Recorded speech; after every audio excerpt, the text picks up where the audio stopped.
और मित्रों, अभिनव भारत एकेडमी में प्रश्नों की सीरीज को लेकर के सोशल साइंस के हिस्ट्री और सिविक्स के प्रश्नों का सीरीज जो हमने आपसे वादा किया है, उसी क्रम को आगे बढ़ाते हुए ड्यू टू पॉइंट बहुत ही कम समय में संक्षेप में ज़्यादा से ज़्यादा प्रश्नों को कराने का मेरा टारगेट है। क्योंकि यदि परीक्षा से एक सप्ताह पहले भी मेरे प्रश्नों के इस संग्रह को आप यूट्यूब के माध्यम से दोहरा लेते हैं या सुन लेते हैं तो बहुत सारे प्रश्न आपके एक साथ तैयार हो जाएंगे और जो कन्फ्यूजन बना रहता है छोटे छोटे प्रश्नों को लेकर के, उसको दूर करने का हमने प्रयास किया है।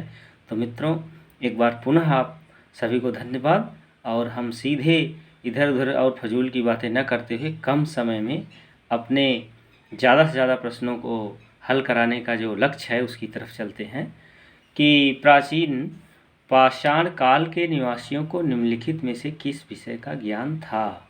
2004 में प्रश्न पूछा गया था। तो इसका ऑप्शन सुन लीजिए: चित्रांकन, कृषि कार्य, शिकार, पशुपालन। तो इसका उत्तर है शिकार का ज्ञान था। प्राचीन पाषाण युग में शिकार का ज्ञान था। अगला है, ग्रीक राजाओं द्वारा पाटलिपुत्र के 3 राजदूत पाटलिपुत्र में भेजे गए थे, जिनका नाम क्या था? मेगास्थनीज, डायोमिकस और अगला कौन था? तो अगला मेगास्थनीज, डायोमिकस और अगला राजदूत जो भेजा गया था उसका नाम था डायोनिसस। अगला प्रश्न जो है इसमें हम सम्मिलित करने का प्रयास कर रहे हैं कि जो राजवंश है और उसके साथ जो है शासक हैं तो और उसके लेख हैं, तो ऐहोल प्रस्तर लेख जो है वह पुलकेशिन द्वितीय के समय का है। अगला है जूनागढ़ शिलालेख, वह रुद्रादामन प्रथम का है। नासिक गुहा लेख, यह ऊषवदत्त का है। भीतरी स्तंभ लेख, यह स्कंदगुप्त का है।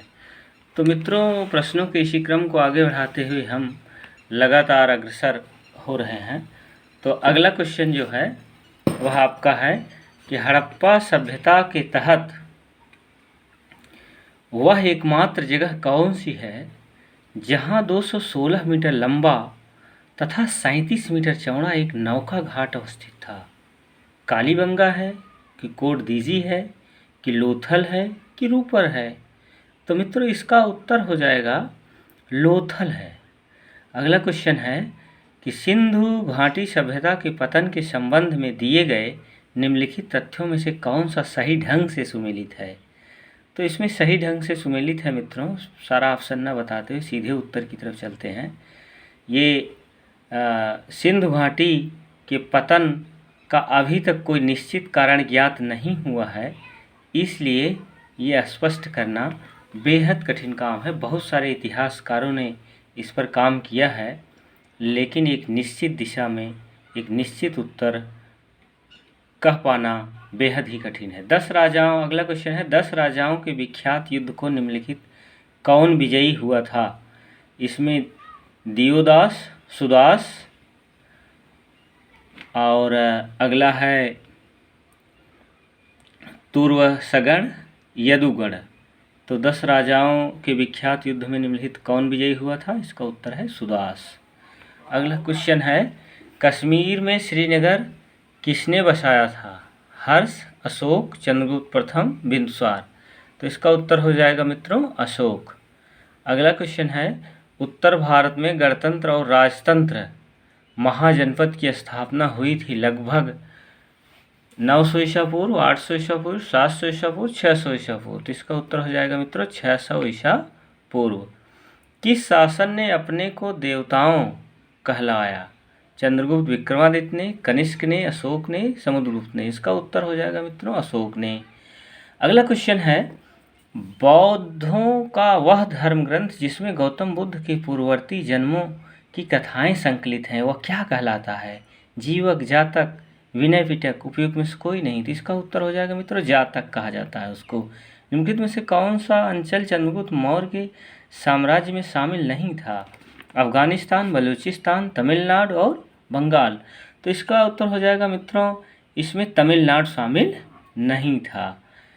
अगला क्वेश्चन है, बिंदुसार के शासनकाल में अशोक को जिस अंचल का शासन भार दिया गया था वह क्या था? तक्षशिला था, उज्जैनी था, काठियावाड़ था कि इसमें से एक और दो दोनों था? इसका उत्तर हो जाएगा मित्रों, यह तक्षशिला और उज्जैनी एक और दो दोनों था। अगला क्वेश्चन है, स्तंभ लेख है और उसकी सूची है। तो अशोक स्तंभ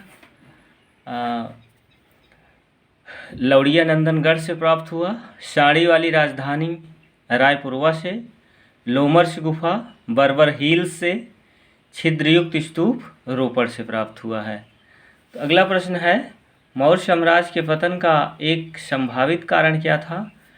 उसका ऑप्शन सुन लीजिए मित्रों। अशोक द्वारा अहिंसा अपनाए जाने के कारण सैन्य शक्ति का ह्रास हुआ, कि बौद्ध धर्मावलंबी वणिक समुदाय इतना शक्तिशाली हो गया कि इसने अपने सामने राज्य शक्ति को बौना बना दिया, कि विशाल सैन्य वाहिनी के रखरखाव में होने वाले खर्च, अधिकारियों से प्राप्त वेतन और जमीन बंदोबस्त होने वाले अर्थ व्यय की वजह से मौर्य साम्राज्य की अर्थव्यवस्था डगमगा गई, कि एक एवं दो दोनों? तो इसका उत्तर हो जाएगा मित्रों, एक और दो दोनों। नंबर एक है, अशोक द्वारा अहिंसा अपनाए जाने के कारण सैन्य शक्ति का ह्रास हुआ, पहला पतन का कारण। दूसरा है, बौद्ध धर्मावलंबी वणिक समुदाय इतना शक्तिशाली हो गया था कि इसने अपने सामने राज्य शक्ति को बौना बना दिया। अगला क्वेश्चन है मित्रों, हम अपनी श्रृंखला को बहुत तेज़ी से आगे बढ़ाते हुए, शुंग वंश का संस्थापक कौन था? पुष्यमित्र शुंग था कि खारवेल था कि अग्निमित्र था कि उपयुक्त कोई नहीं था? तो मित्रों इसका उत्तर हो जाएगा, शुंग वंश का संस्थापक जो था वह पुष्यमित्र शुंग था। निम्नलिखित में से उत्तर भारत में कौन अंतिम ग्रीक शासक था? अजेस, गुंडोफर्नेस, हिप्पोट्रेटस, कनिष्क? इसका उत्तर हो जाएगा मित्रों, हिप्पोट्रेटस। अगला क्वेश्चन है, गांधार कला पर विशेष प्रभाव था ग्रीक कला का, रोमन कला का, चीनी कला का, एक और दो दोनों का? इसका उत्तर हो जाएगा मित्रों, एक और दो दोनों का। गांधार कला पर जो विशेष प्रभाव था वह ग्रीक कला और रोमन कला दोनों का था मित्रों। अगला क्वेश्चन हो जाएगा, निम्नलिखित में से कौन सा सातवाहन शासक सतों, शकों, यवनों और पल्लवों के संहारकर्ता के रूप में जाना जाता है? हाल, सिमुक, सातकर्णी, गौतमीपुत्र सप्तकर्णी? इसका उत्तर हो जाएगा गौतमीपुत्र श्री सातकर्णी।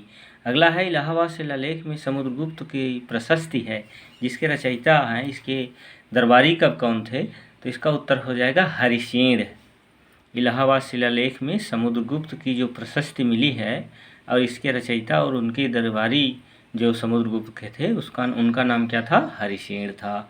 अगला क्वेश्चन है, गुप्त शासकों में से किसे विक्रमादित्य की उपाधि धारण की? समुद्रगुप्त ने, चंद्रगुप्त ने, स्कंदगुप्त ने, कोई नहीं? इसका उत्तर है मित्रों, चंद्रगुप्त द्वितीय ने विक्रमादित्य की उपाधि धारण की। अगला क्वेश्चन है, निम्नलिखित विद्वानों में से किसने यह सिद्ध किया कि धरती गोल है एवं अपनी धुरी पर चक्कर काटती है? आर्यभट्ट ने कहा कि वराहमिहिर ने कहा कि ब्रह्मगुप्त ने कहा कि सुश्रुत ने कहा? तो इसका उत्तर हो जाएगा मित्रों, आर्यभट्ट ने कहा था कि धरती गोल है, वह अपनी धुरी पर चक्कर लगाती है। अगला क्वेश्चन है मित्रों, पुलकेशिन द्वितीय ने हर्ष की सेना का सामना जिस नदी के तट पर किया था वह नदी कौन सी थी? रावी, ताप्ती, नर्मदा, कृष्णा? यह नर्मदा नदी थी। अगला क्वेश्चन है मित्रों, पल्लवों ने अपने को किस देवता की संतान घोषित किया? ब्रह्मा को, विष्णु को, शिव को, एक तीन दोनों को? तो इसका उत्तर हो जाएगा एक एवं तीन। एक मतलब ब्रह्मा, तीन मतलब शिव। मतलब पल्लवों ने अपने को किस देवता का संतान घोषित किया था? तो पल्लवों ने अपने को ब्रह्मा और शिव का संतान घोषित किया था। अगला क्वेश्चन है, निम्नलिखित में से कौन अकबर के नवरत्नों में शामिल नहीं था? बीरबल, रहीम, बैजू बावरा, टोडरमल? तो ये कई बार, दो बार दोहराया गया प्रश्न है, दो परीक्षाओं में दोहराया गया है। तो ये इसका उत्तर है मित्रों, बैजू बावरा जो है वह अकबर के नवरत्नों में शामिल नहीं था। त्रिशक्ति राष्ट्रकूट प्रतिहार और पाल के आपसी द्वंद्व का केंद्रीय शहर था उज्जैनी, कन्नौज, कांची, पाटलिपुत्र? इसका उत्तर है मित्रों कन्नौज। अगला क्वेश्चन है, निम्नलिखित पाल राजाओं में से कौन वंशानुगत राजा नहीं था बल्कि उसे चुना गया था? गोपाल था, धर्मपाल था, देवपाल था, महिपाल था?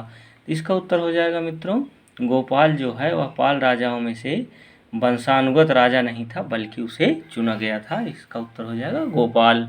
अगला क्वेश्चन है, निम्नलिखित में से किस चोल शासक ने कावेरी नदी के मुहाने पर अपनी राजधानी स्थापित की और एवं इसका नाम गंगईकोंडचोलपुरम रखा? राजराज प्रथम था कि राजेंद्र प्रथम था कि राजेंद्र द्वितीय था कि राजाधिकार द्वितीय था? इसका उत्तर हो जाएगा मतलब मित्रों, राजेंद्र प्रथम ने गंगईकोंडचोलपुरम रखा था राजधानी।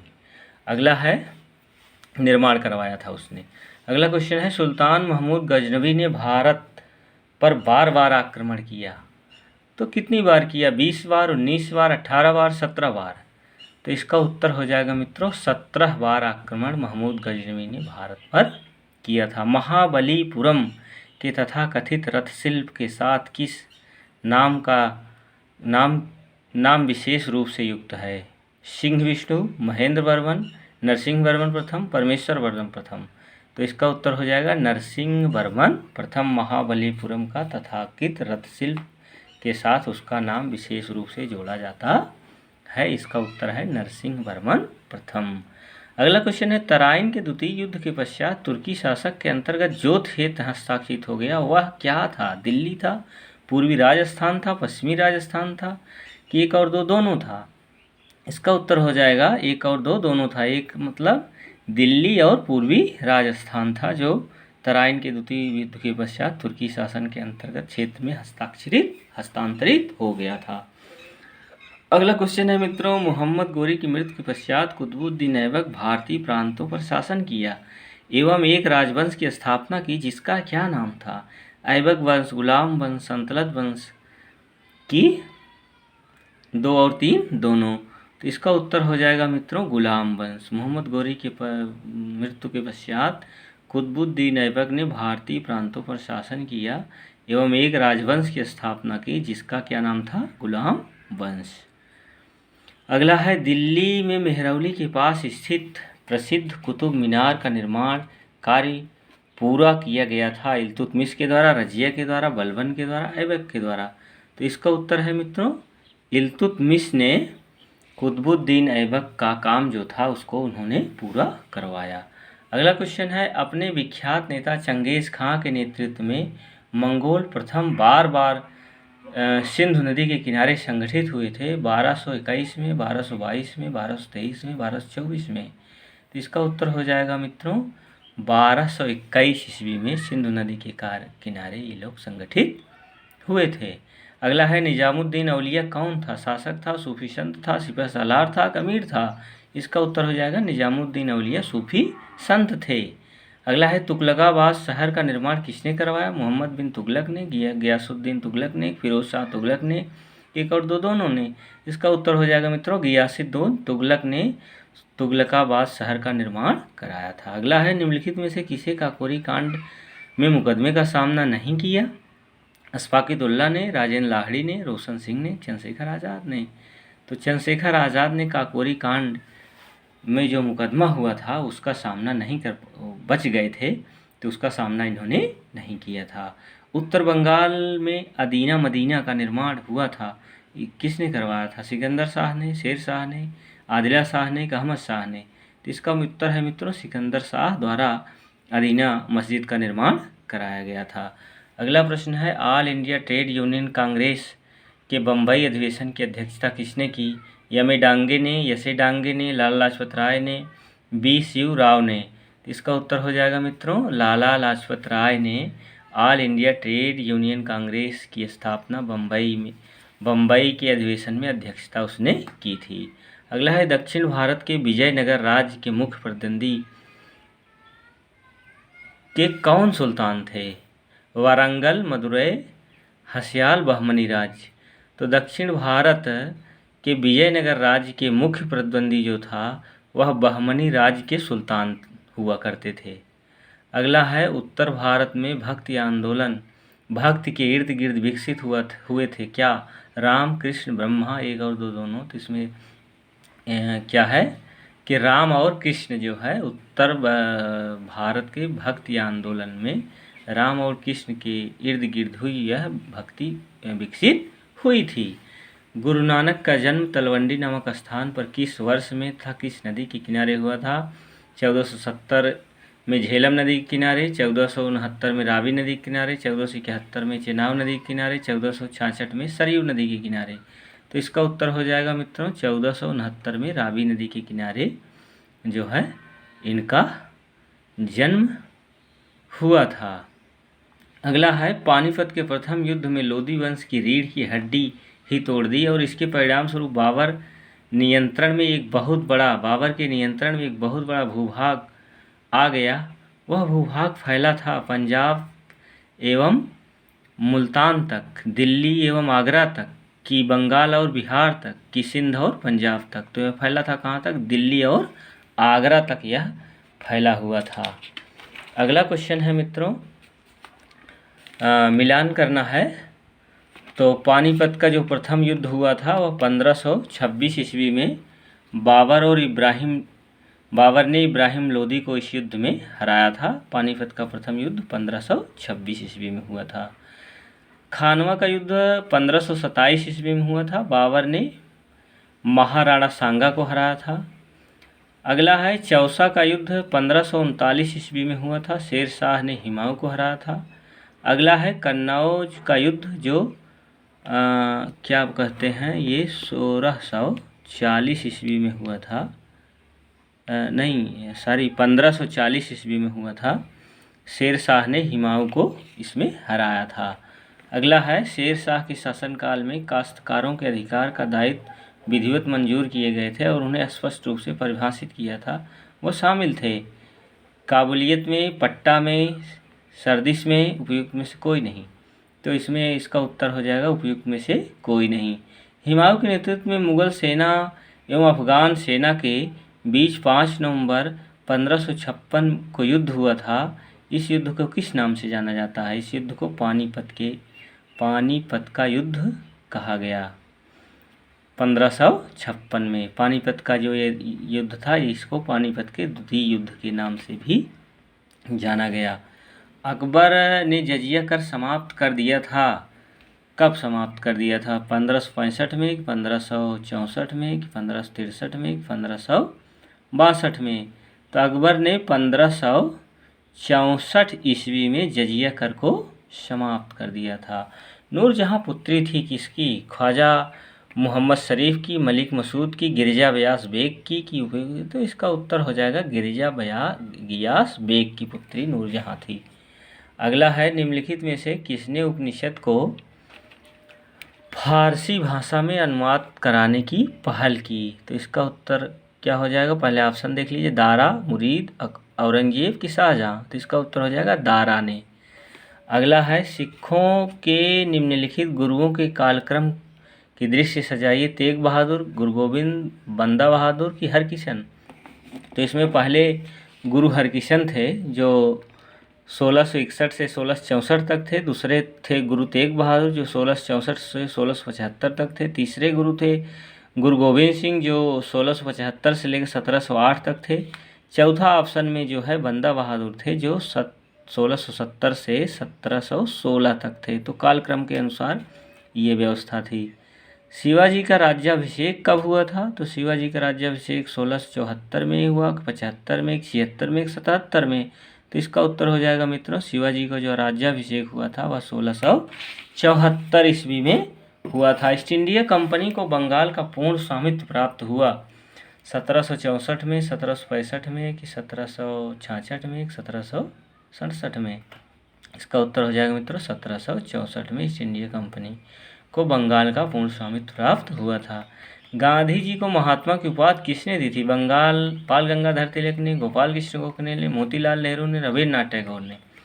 तो रविन्द्रनाथ टैगोर 1917 में जो है इन्होंने गांधी जी को महात्मा की उपाधि प्रदान की थी। अगला है निम्नलिखित में से किसने नील दर्पण नाटक की रचना की? बंकिम चंद्र चटर्जी ने, कि रविन्द्रनाथ टैगोर ने, शरत चंद्र चट्टोपाध्याय ने, कि दीनबंधु मित्र ने। तो इसका उत्तर हो जाएगा दीनबंधु मित्र ने नील दर्पण नामक नाटक की रचना की थी। अगला है निम्नलिखित में से किस भारतीय कृषक वर्ग का प्रथम आग आम विद्रोह कहा जा सकता है? तो इसका है संथाल विद्रोह, 1857 का विद्रोह, बंगाल का नील विद्रोह कि मराठा का कृषक विद्रोह। इसका उत्तर हो जाएगा मित्रों बंगाल के नील विद्रोह को भारतीय कृषक वर्ग का प्रथम आम विद्रोह कहा जा सकता है। अगला है कानपुर में 1857 के विद्रोह का नेतृत्व किया था जीवत महल ने, वक्त खान ने कि तात्या टोपे ने कि नाना साहब ने? तो इसका उत्तर है नाना साहब ने कानपुर में 1857 के विद्रोह का नेतृत्व किया था।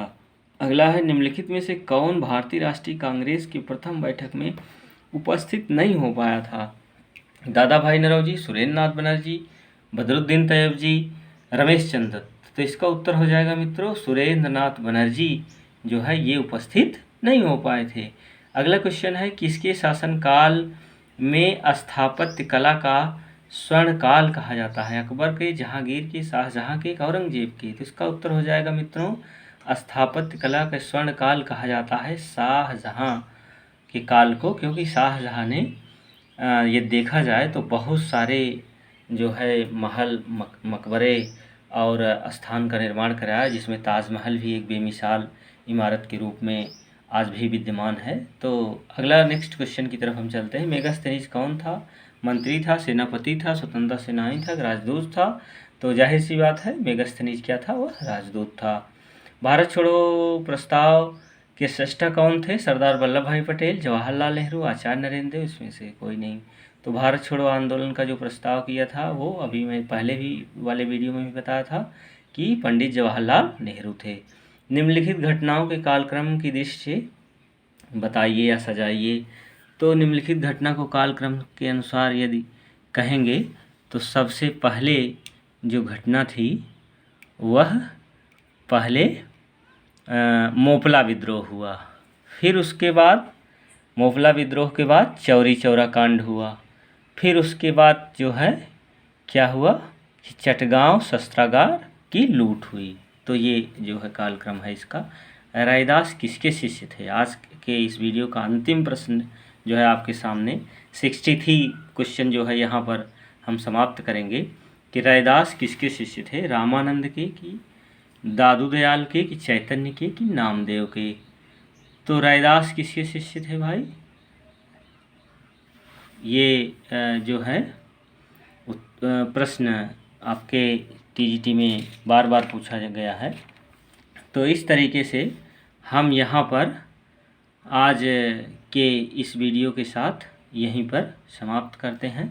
अगला वीडियो लेकर के हम पुनः आने का प्रयास करेंगे और आपसे अपेक्षा करते हैं कि बेहद कम समय में 25 मिनट के आसपास हम आपको लगभग 63 प्रश्न कराने का प्रयास कर रहे हैं। बहुत ही कम समय में आपको बहुत ज़्यादा से ज़्यादा प्रश्न कराने का जो हमारा लक्ष्य है, टारगेट है, इसलिए हम व्याख्या बहुत ज़्यादा नहीं कर पा रहे हैं, केवल ड्यू टू पॉइंट बात करते हैं, जिससे आपको बहुत कम समय में बहुत ज़्यादा लाभ हो। मात्र 1 हफ्ते के में यदि हमारे सारे वीडियो को आप देखेंगे, क्योंकि बेहद निःशुल्क ये वीडियो है, बना रहा हूँ मैं आपके लिए, छात्रों के हित को देखते हुए, समाज हित को देखते हुए, राष्ट्र हित को देखते हुए, लोक कल्याण को देखते हुए मैं बेहद कम समय में ज़्यादा से ज़्यादा प्रश्नों को लेकर के आपके सामने आ रहा हूं और बिल्कुल फ्री निःशुल्क में हमारा सारा वीडियो रहेगा। कभी भी किसी भी प्रकार का पेड शुल्क हमारे वीडियो का नहीं लगेगा, ये मेरा वादा है मित्रों। बहुत बहुत धन्यवाद।